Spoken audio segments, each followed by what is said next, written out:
Hello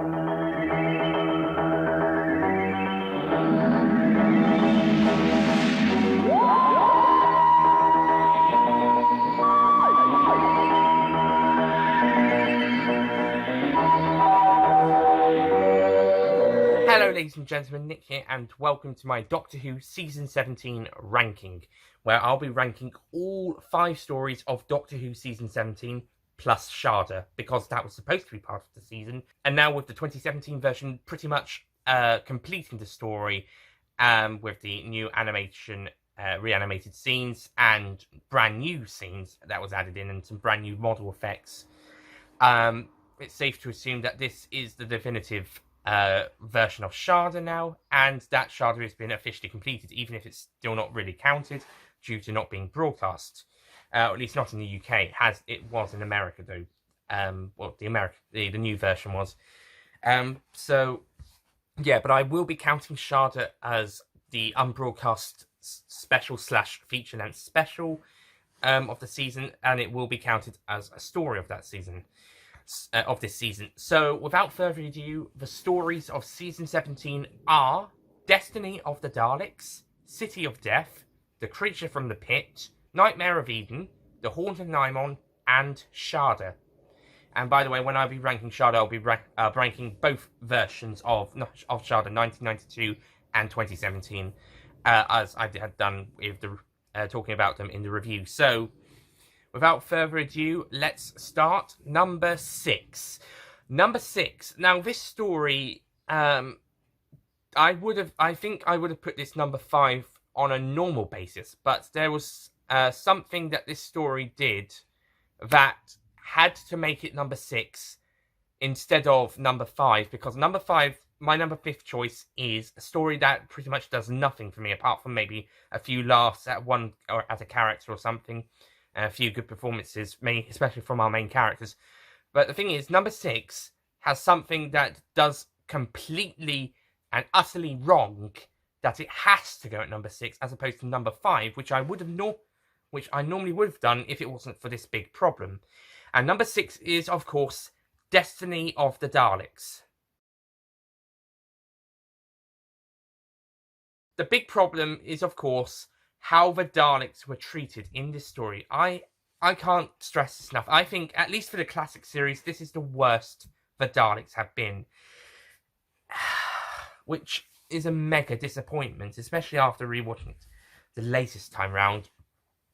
The Daleks are handled with utter disrespect, and considering that 98% of this story was written by the script editor Douglas Adams, he pretty much disrespects Terry Nation at the same time. Plus, Terry Nation's name is on the story, so he's now getting all the flack. Apart from me and anyone else who points out this fact. To be honest, if Nation did come up with the story of Daleks and the Muvalans in this logic war, then fair enough, he may have forgotten about how he set the Daleks out. But I think his story was just that the Daleks are in a war with this race known as the Muvalans, very clever robots, and they need Davros to help stop them in this war, maybe help with their battle computers. And then Douglas Adams takes that and then changes a few things, like making the Daleks 100% robots now, and former organics, and making them basically, as I mentioned in my review / rant, turning the Daleks into a fucking parody. And not even a good one. I mean, the Daleks have been used for comedy before, as I mentioned. The chase had, in the review, the chase had a bit more comedic elements, and I think Terry Nation handles the comedic elements of that story brilliantly. But in this story, and also Death to the Daleks, there was a few funny scenes, a bit unnecessary, but still funny. This time round, the Daleks are just ruined. They're too comedic, and when they're not being too comedic, then they're being a bit trying to be serious, but with their comedic nature, it doesn't work, and they're unthreatening. Look at part 1's cliffhanger, for example. It's just not threatening, and it's just rubbish. And the props have obviously seen better days.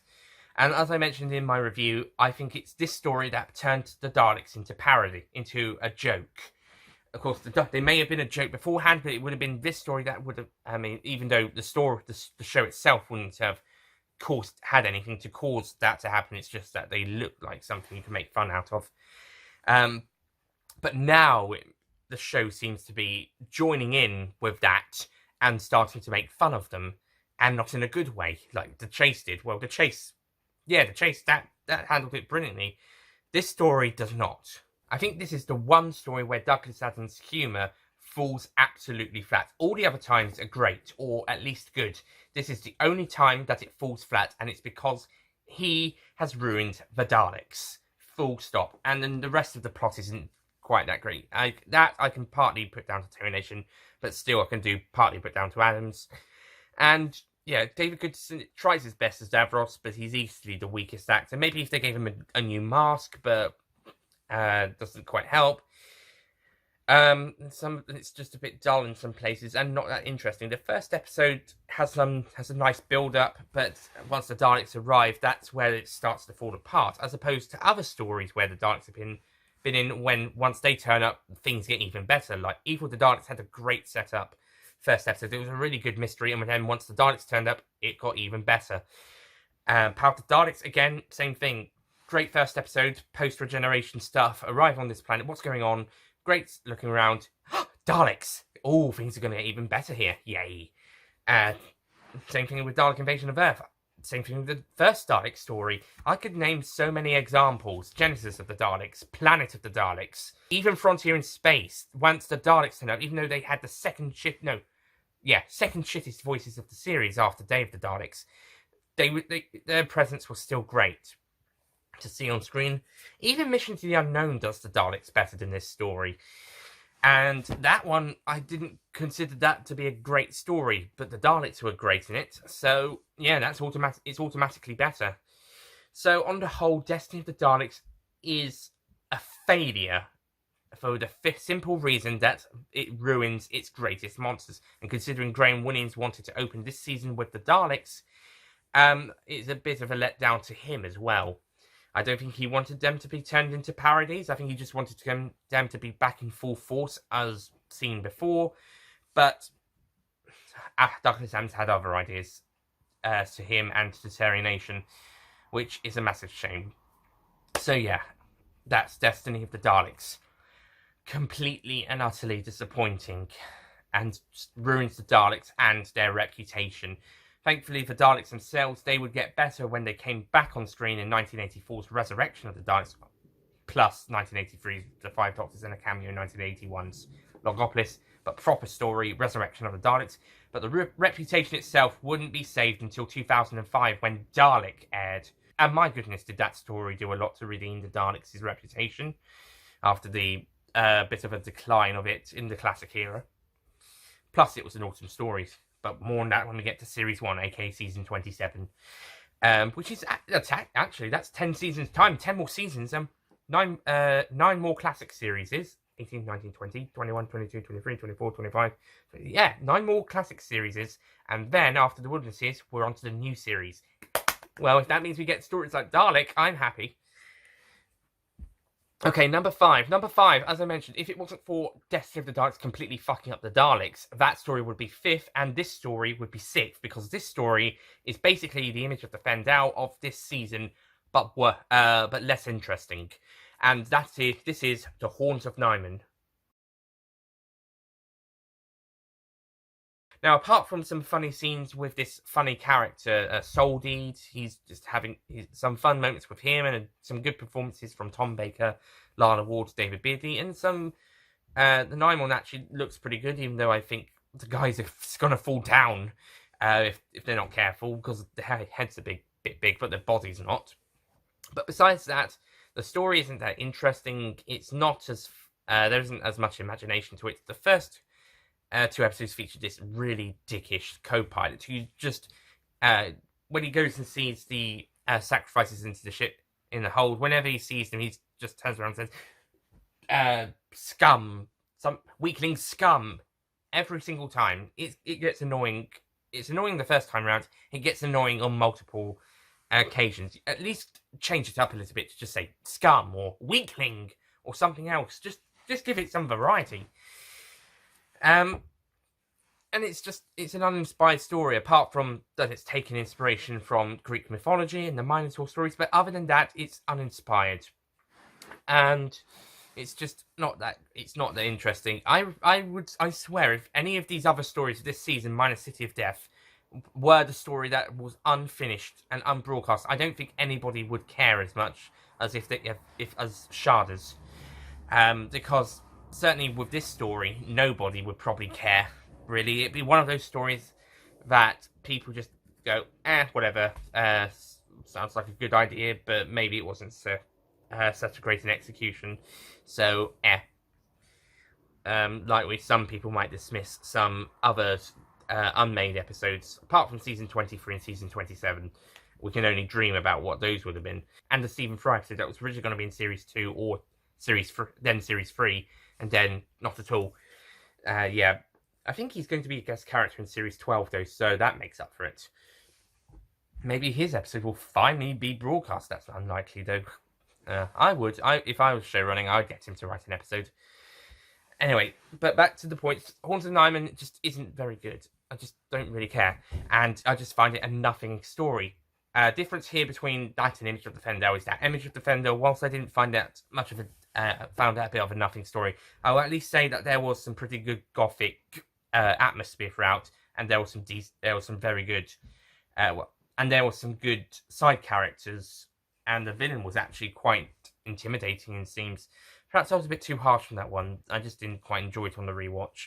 But whilst that one, to me, felt like a nothing story, it at least did some of its stuff really well in places.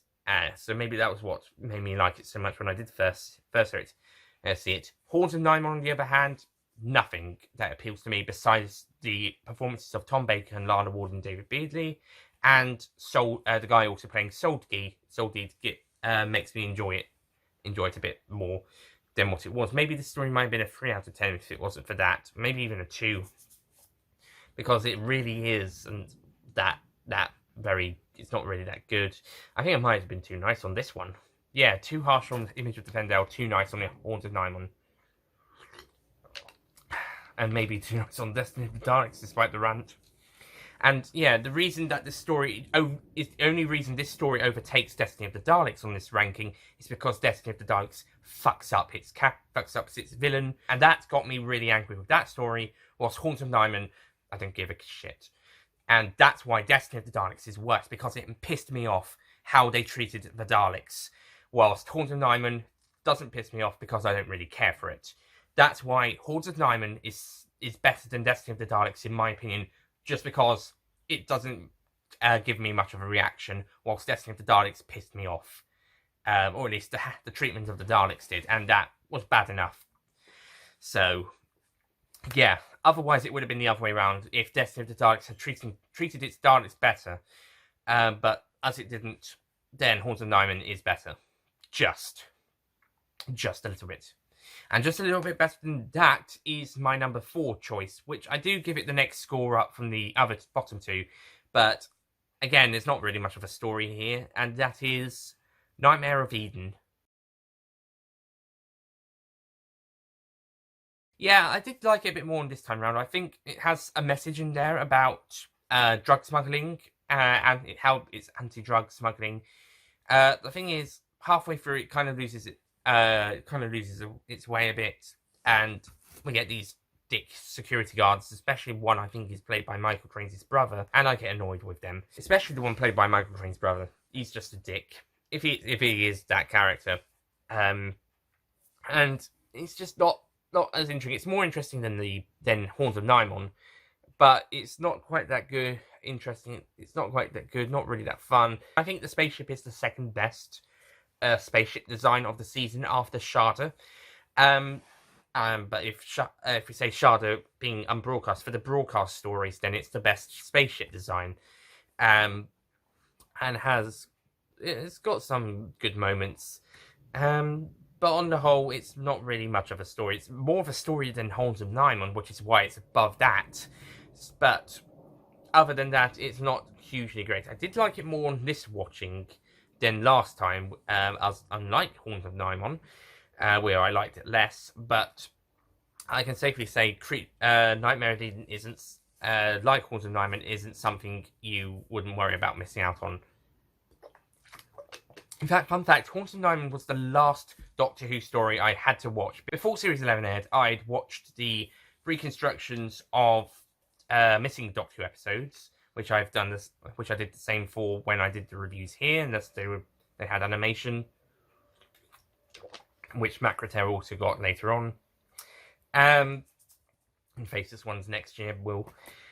And also, I've been watching classic Who stories as I've been getting them on DVD. So and the last 4 were Planet of Evil and the Myths and Legends box set, which had the Time Monster, Underworld, and the Horns of Nimon. And so watching them in order, plus also Enemy of the World Special Edition, watching them in order, and at this point, Horns of Nimon was after the reconstructions as well. I watched these stories, and actually I think I watched Planet of Evil, Enemy of the World, and then the Myths and Legends box set stories together. But certainly before I watched The Woman Who Fell to Earth, Horns of Nimon was the last story I watched. Out of seasons 1 to 36, Horns of Nimon was the last story I watched. Bit of a disappointment to end on my entire watching every single Doctor Who story from Unearthly Child to Twice Upon a Time, that being the last story I had to watch. Thank God for Series 11.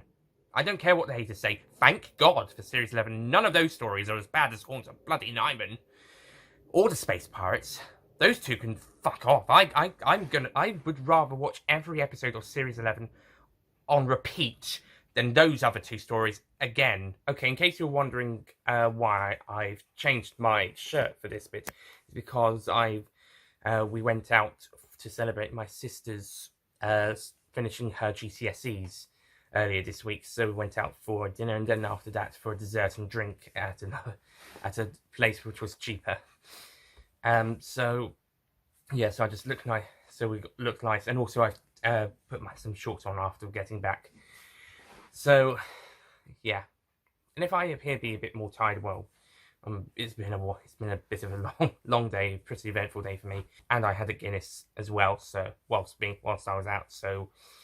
So I look and sound a bit more flushed. And it's about to turn 9 o'clock, or about 9 o'clock-ish, at recording the second half as opposed to nearly 6 o'clock for the earlier bit. There you go, 9 o'clock. So, okay, so I know I just basically, before we cut, was talking about Horns of Nimon again, even though we were talking about Nightmare of Eden. Sorry about that, but Horns of Nimon, Nightmare of Eden is also not that better, but I think there's more of a story there than Horns of Nimon. That's why I put it above that. Moving on to number 3. Number 3 actually has a story, has some good ideas, but they're not that great. So yeah, that's why it's here. Number 3 is The Creature from the Pit. Out of the mediocre or worse stories, this is the stronger of the mediocre stories. It's got some good elements, written by David Fisher, who did the best 2 stories of the last season, and wrote the story of the best story of this season. However, after that, he's not as strong of a writer. He's okay. Basically, he's gone from brilliant to okay. But that being said, I think Creature from the Pit has some meritable moments. Best jungle set of the show. Great performance of the Doctor. It's basically his story, more or less. Lana Ward actually does a very good first performance as Romana, considering this is her first recorded story. And to be honest, I think she does a great job throughout the season. Same for David Beardley as K9, although I do prefer John Leeson. But Ward, I think she is the better of the two Romanas. But Creature from the Pit isn't quite as fun or entertaining. And the big practical alien prop wasn't exactly that practical. It's not really. It's a bit of a not that convincing, and it was probably a struggle for the actors to work with. Yeah, and just feels a little worn out. Not as much as the following the stories that would have followed it, the next two stories that followed it, or Destiny of the Daleks. But certainly this story feels a little tired, but not as much as some of the others. I think it's got some stronger elements to it. That's why I put it at third. It's the stronger of the weak stories of the season. Number two is actually a story I like, but it's quite split amongst the fans. Some people love it.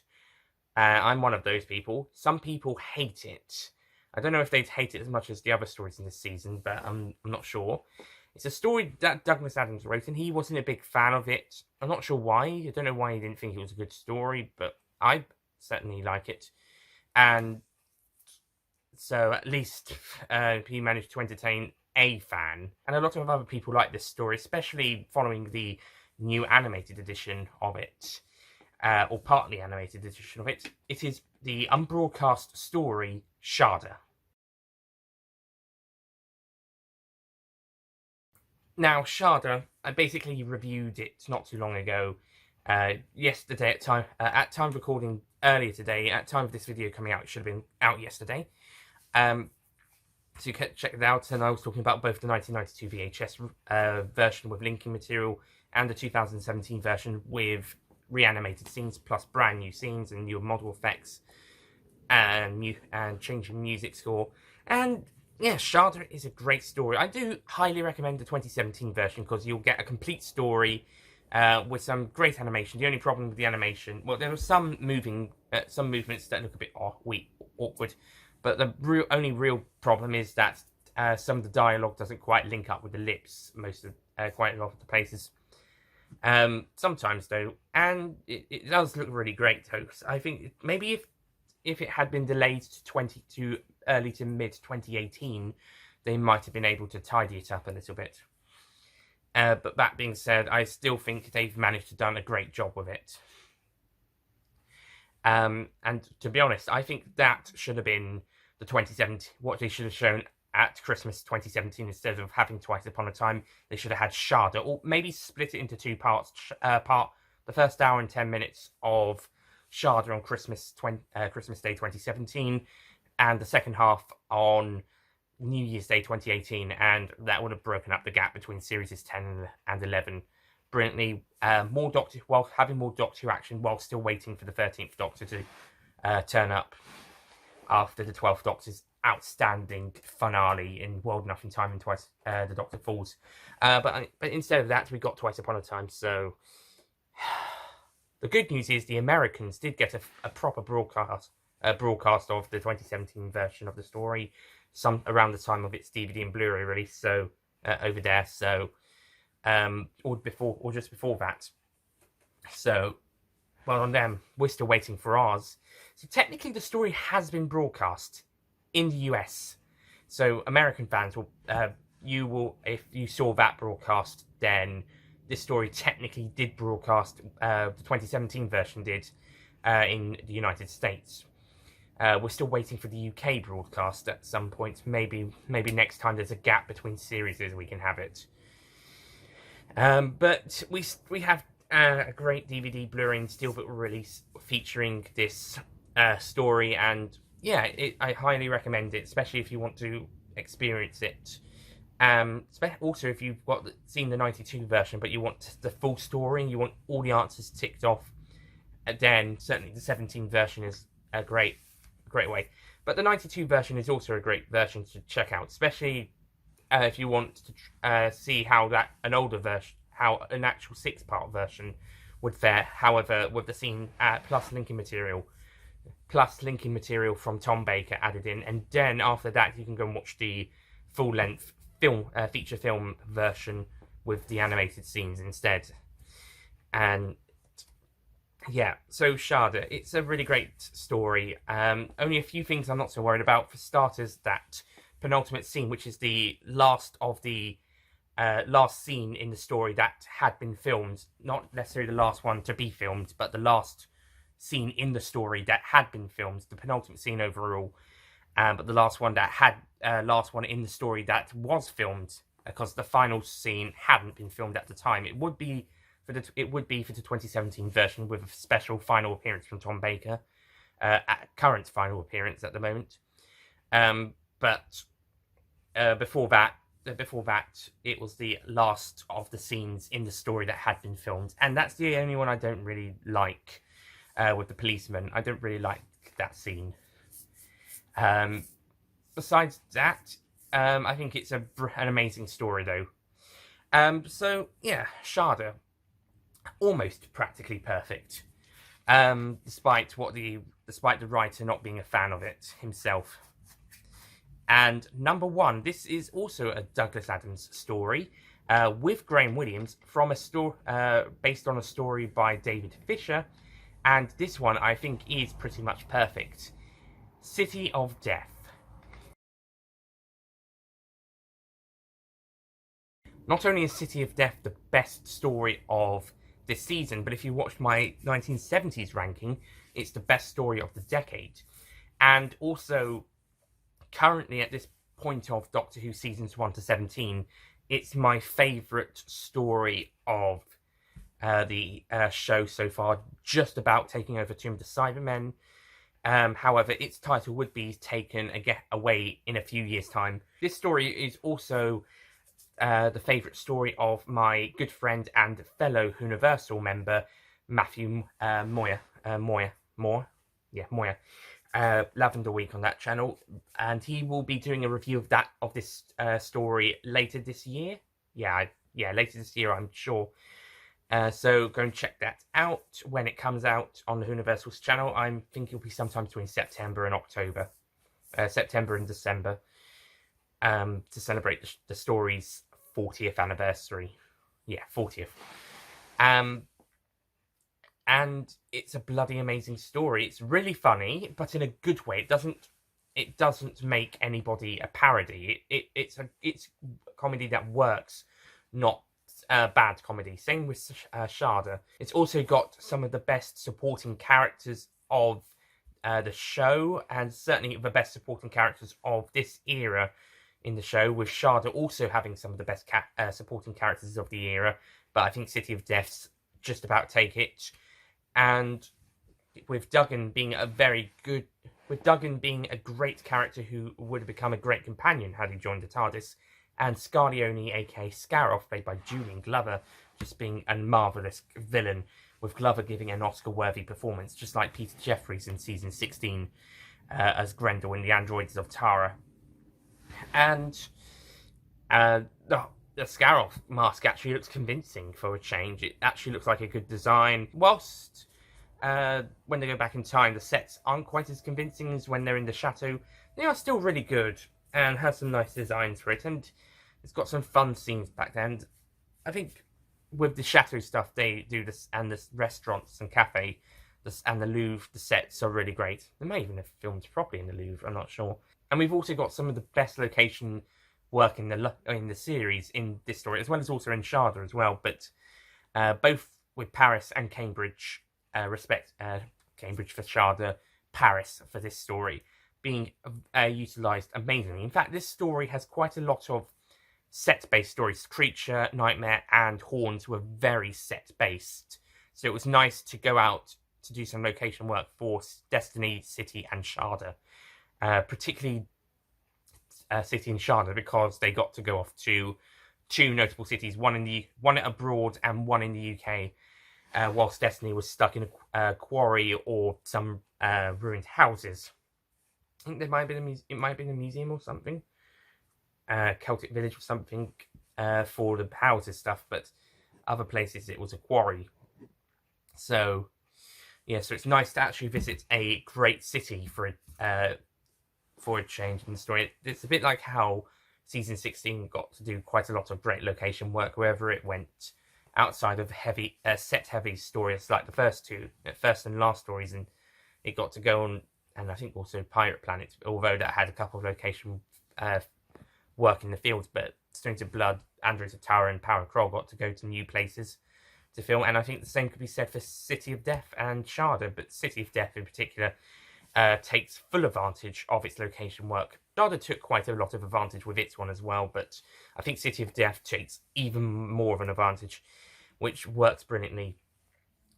And of course, some really memorable and notable lines from this story, the most notable being, "I say, what a wonderful butler, he's so violent." And Tom Baker probably gives his best performance since The Deadly Assassin. I think this story and Genesis of the Daleks are when Tom Baker is at his peak as the Doctor, in his best performances.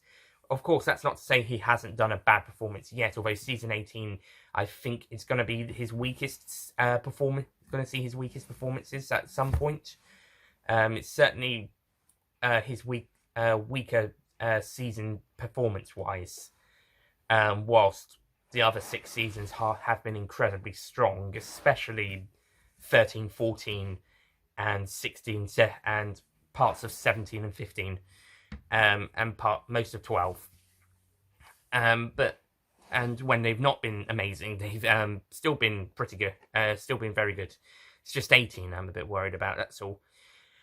Although he was unwell during that season. He had Turkish flu, I think, so fair enough. We'll get onto that next season. But in the meantime, City of Death is a brilliant example of the 4th Doctor in his prime, and just a great way to show, and just a great story. And also, anybody who had doubts about Lana Warder's Romana from Destiny of the Daleks, look no further than this story, because I thought she did a great job in Destiny, but some people didn't. But anyone who thought the latter, then watch this story, because you may be won over by her. So, yeah, City of Death, that was a great story. So, to round up the ranking, number 6 is Destiny of the Daleks, number 5 is The Horns of Nimon, number 4 is Nightmare from Eden, number 3 is The Creature from the Pit, number 2 is Shada, and number 1 is City of Death. So that's my Doctor Who Season 17 ranking. Thank you for watching. We will be starting Tom Baker's 7th and final Doctor Who season next week. Or in a few days' time, with season 18, starting with The Leisure Hive. And yeah, and at the end of that season, we will be rounding off the Tom Baker era with after season 18's ranking will be the top 10 4th Doctor stories ranking, as well as also a K9 and Company review, a remake on the Universal's channel, because the original video was deleted, plus a link from this channel to there. And then after that, we will start Peter Davison's era. Yay. Even though I do prefer Tom Baker, but I think after next season, we will need something a bit more fresh and new. Despite John Nathan Turner taking over with season 18 and a brand new title sequence and theme tune, but I think after Tom Baker leaves, they can refresh the show a bit more with their new Doctor and new companions and new direction of the show. So, yes, but let's see how season 18 fares, see how Tom Baker does for his final season, and how those stories go. But I am putting a prediction in now that City of Death is the last 10 out of 10 story of the Tom Baker era. But we will probably get at least one 9 out of 10 in season 18, so there's still one of those to look forward to. And the next 10 out of 10 will probably be Earthshock towards the end of season 19. But, okay, that's it from me. Thank you for watching, and I'll see you guys next time. Goodbye.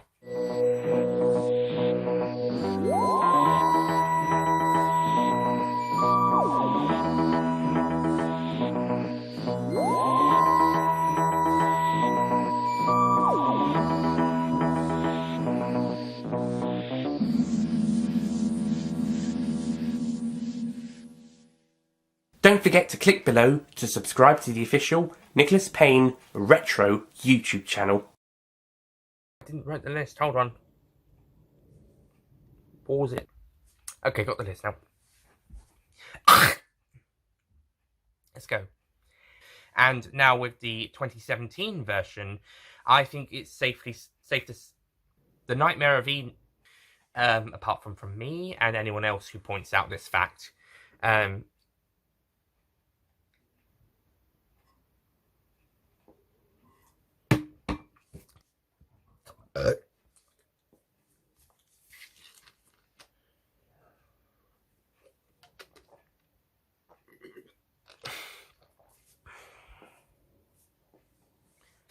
even fucking Frontier in Space.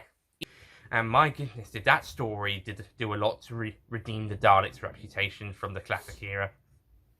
And my goodness, but besides that, and the Stephen Fry episode from Series 2, and the Stephen Fry episode of Series 2, but I will say that one, whilst unnecessary, whilst Horns of Nimon, whilst that, and I don't really care. I get, especially the Crane's brother, Mr. Crane's.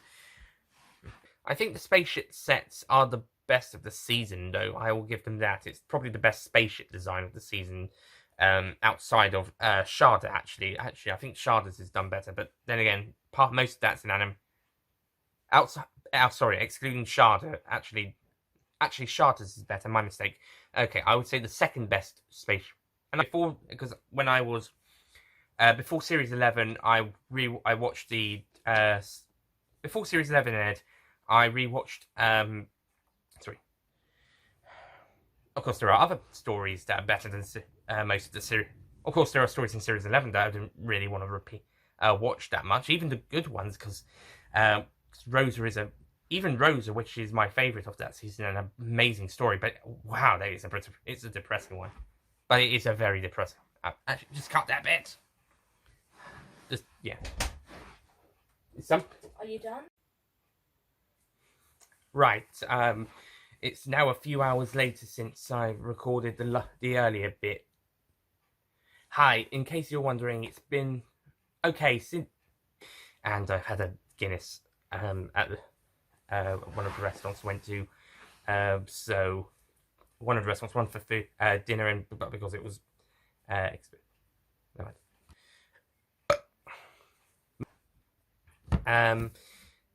But the creature from the and a few other people do like this story. Not sure about, and I don't know. And a lot. This story is also the favourite story of my friend and fellow Universal member, Jack. And also, and whilst some of the sets don't quite, excuse me, and we've also got some of them, but Shada did as well. But I think and Tom Baker probably gives his best performance since Genesis of the Daleks. Maybe then you may be won over,